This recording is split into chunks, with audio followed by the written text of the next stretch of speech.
기도하옵나이다. 아멘. 하나님의 말씀 시편 56편 1절로 4절까지 보겠습니다. 시편 56편 1절부터 4절까지 교독하시고 4절은 같이 읽습니다. 841쪽입니다. 하나님이여 내게 은혜를 베푸소서. 사람이 나를 삼키려고 종일 치며 압제하나이다.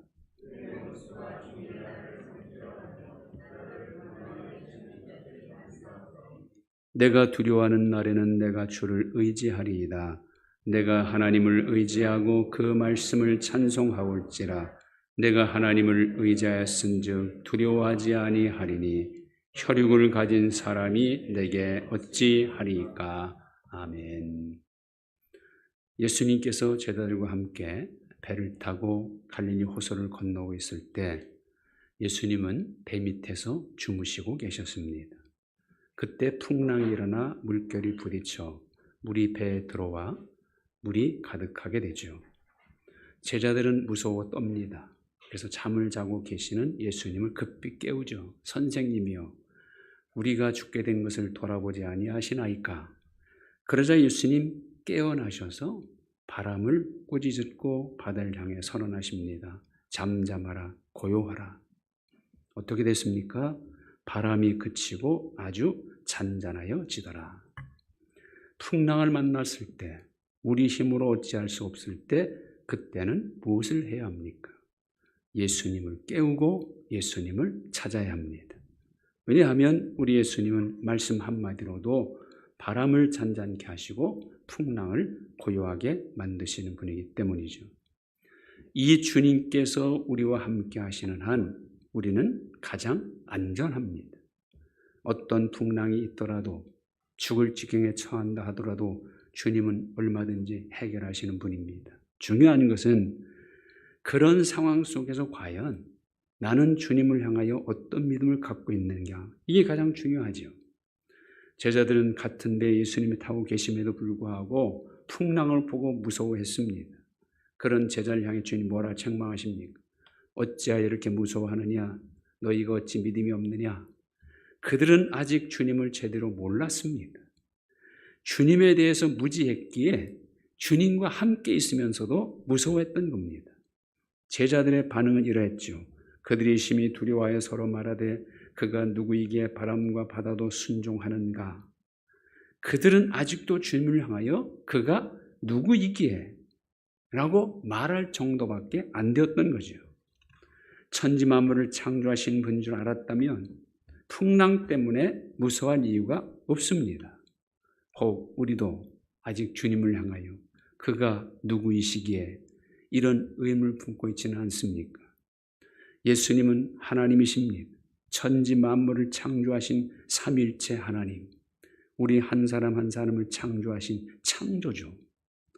그런 하나님께서 죄로 인하여 영원한 심판을 받아 지옥에 떨어질 수밖에 없는 우리를 구원하시려고 자신이 친히 인간의 몸으로 이 땅에 오셨고 자신의 생명을 우리의 죄를 속죄하는 대속물로 십자가에 내주셨죠. 뿐만 그렇습니까? 죽은 것으로 끝나지 않고 3일 만에 부활하시고 승천하셔서 하나님 우편에 계시고 이제는 성령 하나님을 우리에게 보내사 세상 끝날까지 우리와 함께 하십니다. 우리가 어디를 가든지 무엇을 하든지 감찰하고 계시고 진리로 인도하십니다. 그 주님의 인도하심에 맡기고 순종하는 것, 그게 믿음이죠. 내가 예수님 안에 거하고 예수님의 말씀이 내 안에 거하게 하여 그 말씀대로 사는 것, 그게 온전한 믿음입니다. 그런 믿음으로 사는 사람에게 주님은 오늘도 원하는 대로 이루어 주십니다. 아직도 예수님을 향하여 그가 누구이게라고 의심하지 않습니까? 그가 누굽니까?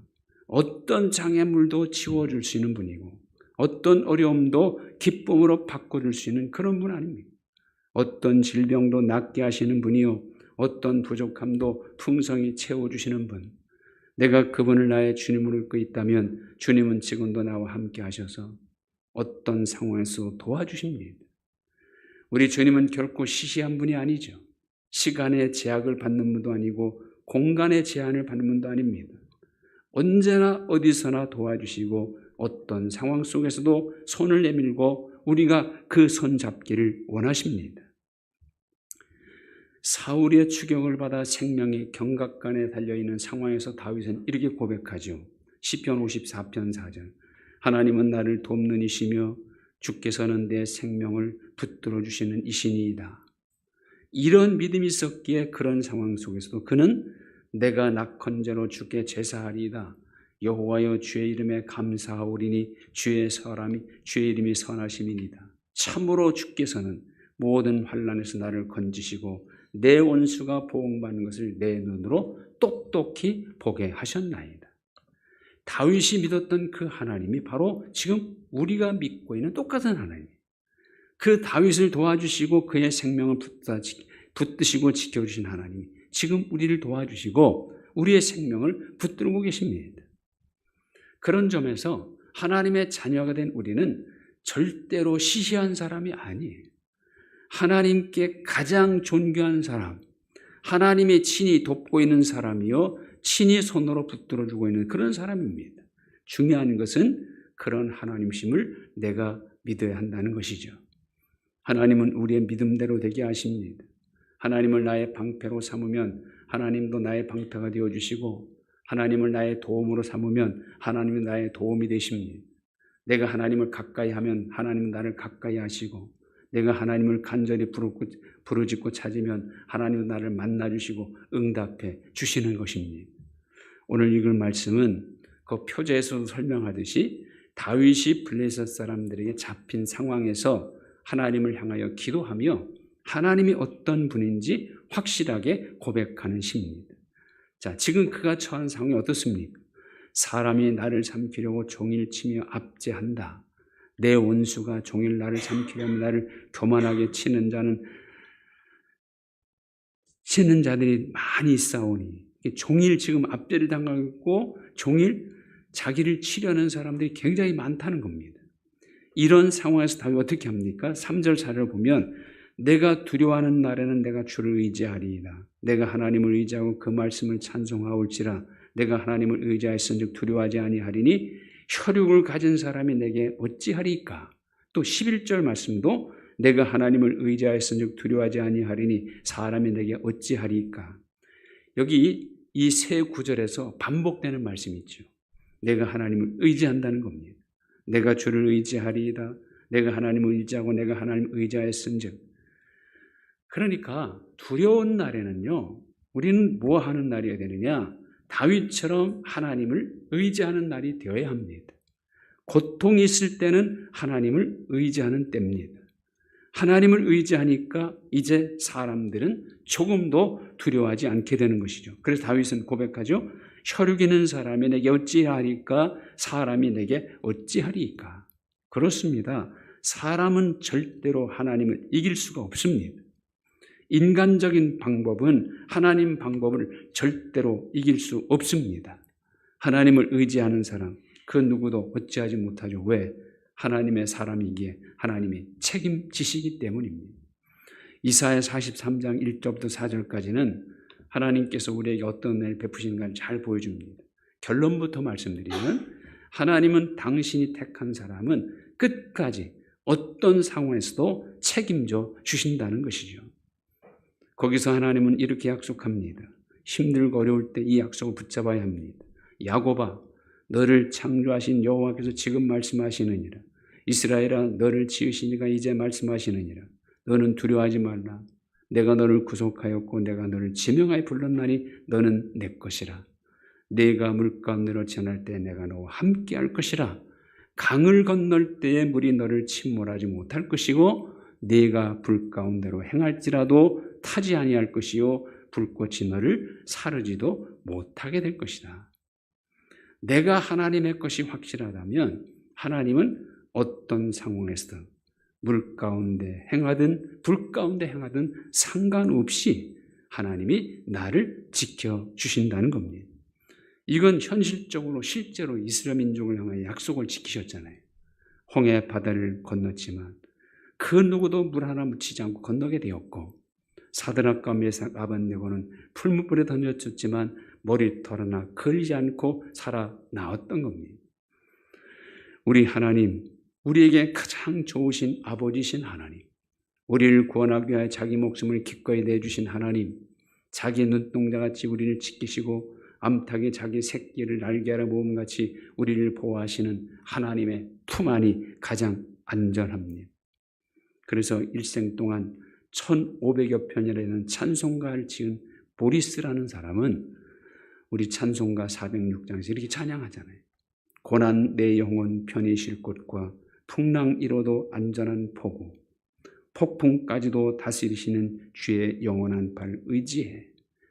위태할 때 안보하시는 주의 영원한 팔 의지해. 이 찬송은 오늘 우리가 보고 있는 시편 56편 1절 4절을 근거로 하여 작사한 찬송입니다. 우리는 다 그렇게 고백하죠. 하나님은 어떤 것으로부터도 우리를 구원하시는 분이라고, 하나님은 어떤 문제든 다 해결하시는 분이라고, 하나님은 어떤 상황에서도 우리를 가장 안전하게 보호하시는 분이라고 고백합니다. 그런데 이 고백이 실제 상황을 만나면 소용이 없어진다는 게 문제죠. 왜? 그만큼 철저하게 하나님을 믿지 못하기 때문입니다. 하나님과 동행하지 못하기 때문이고 하나님 말씀대로 하지 않기 때문입니다. 다윗의 믿음은 철저하게 자기 하나님으로 삼은 믿음이죠. 다윗에게 있어서 하나님은요, 언제나 나의 힘이시요, 나의 반석이시요, 나의 요새이시요, 나의 피난처시요, 나의 산성이었습니다. 다윗은 고백합니다. 여호와는 내 생명의 능력이시니. 그 어떤 상황에서도 하나님을 의지했고 하나님을 찾았고 하나님이 시키는 대로 합니다. 그러니 당연히 하나님께서 그의 목자가 되어주시고 사망의 음침한 골짜기와 등물을 지날지라도 두려워하지 않을 수 있었고 천만인이 그를 둘러치고 있는 상황에서도 편안히 눕고 자기도 했다고 고백하죠. 작은 아들이 아버지에게 띠를 씁니다. 아버지 재산 중에서 내게 돌아올 분깃을 내게 주소서. 아버지가 살아있는 동안에는 유산을 물려받을 수 없는 게 법이었습니다. 그러나 법을 어기고 달라는 것은 억지요 떼를 쓰는 것인데 그럼에도 불구하고 아버지는 그 아들에게 살림을 나눠줍니다. 살림을 받은 지 며칠도 안 되어 작은 아들은 그 재물을 모아가지고 먼 나라로 갑니다. 어디로부터 먼 나라입니까? 아버지로부터 먼 나라. 아버지의 간섭이 없는 곳, 아버지의 보호도 아버지의 도움도 받을 수 없는 먼 곳. 이 아들은 거기 가서 자기 마음대로 자기 하고 싶은 대로 살았어요. 그 결과 그의 삶은 허랑방탕한 삶이었습니다. 결과는 뻔하죠. 재산을 다 낭비하고 설상가상 그 먼 날에 그 흉년이 듭니다. 먼 나라에서의 작은 아들의 삶, 좋은 게 하나도 없죠. 오히려 궁핍을 만납니다. 그의 신세가 너무나 불쌍하게 되어버립니다. 먼 나라에 살면 누구나 이런 신세가 될 뿐입니다. 아버지로부터 먼 나라는 좋을 것이 하나도 없는 나라입니다. 궁핍과 고통과 흉년 다 낭비할 수밖에 없는 그런 나라. 여기서 먼 나라가 어떤 나라입니까? 하나님으로부터 멀리 떨어져 있는 삶. 이런 삶이 되면 누구든 이런 신세를 면할 수가 없는 것이죠. 하나님을 떠난 삶 자체가 불행입니다. 하나님의 도움을 받을 수 없고 하나님의 은혜와 복과 상관없기 때문이죠. 자, 아버지로부터 먼 나라 간 작은 아들의 삶은 어떤 삶이었습니까? 첫째는 낭비한 삶이었죠. 거기서 허랑방탕하여 그 재산을 낭비하더니 하나님과 상관없는 삶은 낭비하는 삶, 헛되고 헛된 삶입니다. 남는 것이 하나도 없는 허무한 삶입니다.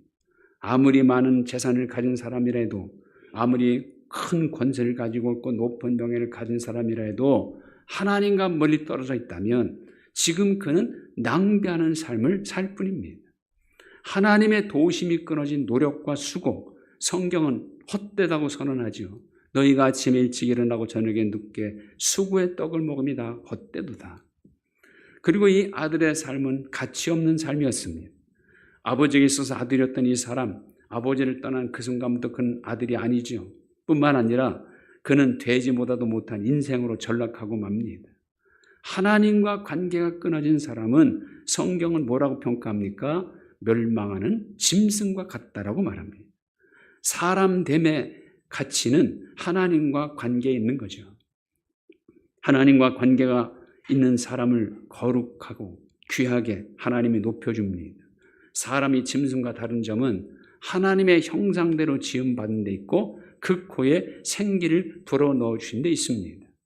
하나님의 형상이라는 것은 여러 가지 의미 있지만 가장 중요한 것은 피조물 가운데 하나님의 형상대로 지음받은 인간만이 하나님과 교제를 할 수 있다는 겁니다. 그래서 귀한 존재가 되는 거죠. 근데 이 작은 아들은 아버지로부터 멀리 떠났기 때문에 그의 삶은 가치 없는 삶이 되고 말았고 또 그의 삶은 아무것도 남지 못한 삶이었어요. 돼지가 먹는 쥐엄 열매로 배를 채우고자 했지만 그것마저 먹을 수가 없었죠. 왜? 성경은 주는 자가 없는지라고 기록하고 있습니다. 그에게는 지금 남은 것이 하나도 없어요. 이미 가족도 없고 그에게는 친구도 이웃도 없습니다. 누구 하나 그에게 주는 자가 없습니다. 재산은 이미 다 낭비해버렸습니다. 그야말로 빈털터리입니다. 돈은 없어도 아버지가 있고 가족이 있다면 뭐가 문제겠습니까? 좋은 친구가 있다면 얼마나 큰 힘이 되겠습니까? 근데 지금 이에게 남은 것은 하나도 없습니다. 하나님을 떠난 사람이 바로 이처럼 고아와 다를 바가 없는 사람이고 하나님을 떠난 사람은 돌아갈 집 본향을 잃어버린 사람이고 하나님을 떠난 사람은 하나님 앞에 내놓을 것이 하나도 없는 사람, 하나님을 떠난 사람은 누구 하나 돌봐줄 수 없는 그런 사람. 그래서 하나님을 떠난 사람이 세상에서 가장 불쌍하고 불행한 사람이죠. 자, 이렇게 비참하고 불쌍한 이 사람 다시 모든 것을 회복합니다. 스스로 버렸던 아들의 신분도 찾고 돼지의 먹인 쥐열매조차 주는 사람이 없는 아무것도 없는 가난한 삶이 이제는 살찐 송아지 고기를 마음껏 먹고 즐길 수 있게 됩니다. 좋은 옷을 입게 되었고 손에 가락지를 끼게 되죠. 어떻게 이럴 수 있었습니까? 그가 한 일은 오직 하나뿐이에요. 그게 뭡니까? 이에 일어나서 아버지께로 돌아가니라. 그렇습니다. 그가 한 일은 아버지께로 돌아간 겁니다. 이제 그는 다시는 아버지로부터 아마 떠나갈 생각조차 않을 겁니다. 왜? 자기가 실제로 체험했거든요. 무엇을요? 아버지로부터 멀리 가면 손해라는 것을, 불행이라는 것을, 아버지로부터 먼 나라는 결코 아버지 사랑, 아버지 보호도 받을 수 없다는 것을 몸으로 체험했기에 아마 다시는 떠나지 않을 겁니다. 아버지와 함께 사는 것, 하나님 품 안에 사는 것이 가장 안전하고 복됩니다. 하나님의 보호는 어떤 환난으로 깨뜨릴 수 없고 하나님의 지키심은 낮에 해도 밤의 달도 해하거나 상치 못하게 합니다. 하나님의 인도하심은 언제나 선한 길이고 하나님이 함께 하시면 그 누구도 어떤 것도 어찌하지 못합니다. 숱한 핍박과 대적, 쉴 새 없는 죽음의 공포와 위협 속에서도 다윗을 가장 안전하게 지켜주신 하나님, 오늘도 내가 그 하나님을 의지하면 똑같은 능력으로 똑같은 사랑으로 도와주시고 지켜주십니다. 어떤 경우든 하나님을 멀리하지 마시고 어떤 상황에서도 오직 하나님만 붙잡으기를 축원합니다. 그래서 하나님이 실제로 우리를 어떻게 도와주시고 함께하는가를 삶 속에서 체험하시는 여러분 되시길 축원합니다. 내가 하나님을 의지하였은즉 두려워하지 아니하리니 혈육을 가진 사람이 내게 어찌하리이까. 하나님 감사합니다. 하나님을 의지하면 그 누구도 어떤 사람도 어떤 상황도 우리를 어찌하지 못한다는 것을 오늘 말씀을 통하여 다시 한번 깨우쳐 주시니 감사합니다. 어떤 상황에서도 하나님만 의지하며 사는 저희들 다 되게 하여 주옵소서. 그래서 우리의 삶을 통하여 하나님이 지키시면 그 누구도 어찌하지 못한다는 것을 체험하며 살아갈 수 있도록 인도해 주옵소서. 예수님의 이름으로 기도하옵나이다. 아멘. 다 같이 일어나셔서